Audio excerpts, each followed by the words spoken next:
दोस्तों मैं हूं रफ़ीक बलोच। आप देख रहे हैं रफ़ीक बलोच ऑफिशियल यूट्यूब चैनल। तो दोस्तों पहले भी मैंने वीडियो में आपको बताया था कि नवाज़ शरीफ की जो ये सोशल मीडिया के ऊपर ख़बरें गर्दिश कर रही हैं कि चौथी दफ़ा वज़ीर आज़म बनने जा रहे हैं और उसके लिए राह हमवार की जा रही है। और मैंने वज़ीर आज़म का भी बताया था कि इमरान खान साहब ने भी इस के बारे में अपने ख़दशात का इज़हार किया है।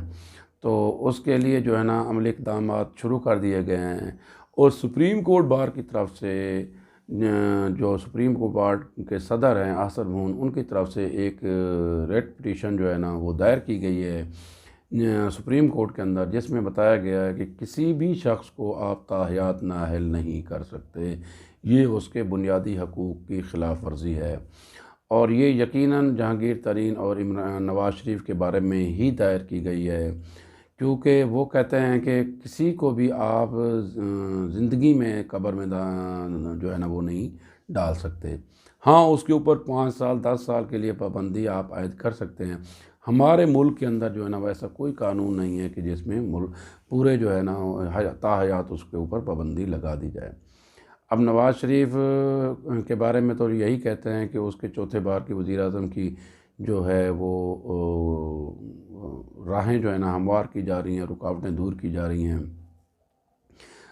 जो उसके ऊपर केसेस हैं उसके बारे में भी आपको पता चल गया है और मुख्तलिफ जजेस ने उनके बारे में बयानात भी दिए हैं। वो भी चल रहा है, वो मुतनाज़ा हो गए हैं, वो सज़ाएँ यकीनन ख़त्म हो जाएंगी। तो अगर ये ताहयात नहली नवाज़ शरीफ ख़त्म हो जाती है तो वो अगले वज़ीर आज़म भी चौथी दफ़ा बन सकते हैं। तो जहांगीर तरीन भी को भी इससे फ़ायदा मिल सकता है। जहांगीर तरीन का भी बयान आया है कि हमें ना सुना गया, ना हमें हमारे खिलाफ शहादतें इकट्ठी की गई, ना ही हमें अपील का सही हक़ दिया गया। तो बहरहाल ये एक ख़बर थी, ये एक स्टोरी थी और ये एक मुस्लिम लीग नून के लिए, मुस्लिम लीग के चाहने वालों के लिए और नवाज़ शरीफ के चाहने वालों के लिए एक अच्छी ख़बर है।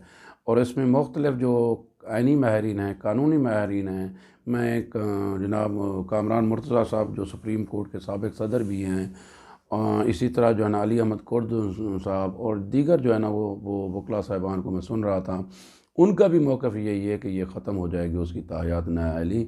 ये किसी भी कानून के हिसाब से ठीक नहीं है। आप किसी भी शख्स को जो है ना सारी ज़िंदगी के लिए सियासत के मैदान से नहीं निकाल सकते और ताहयात जो है ना आप उस पर कोई पाबंदी नहीं लगा सकते। बहरहाल अब ये कोर्ट में ज़ेर समाअत है, अदालत इसका फ़ैसला करेगी। तो आप देखते हैं कि वो ये फ़ैसला क्या आता है। तो बहरहाल ये ख़बर थी, एक रेट पिटीशन दायर कर दी गई है, तो मैंने कहा आप दोस्तों को बता दूँ। तो इस दुआ के साथ अल्लाह ताला आपका हामी व नासर हो। अस्सलाम।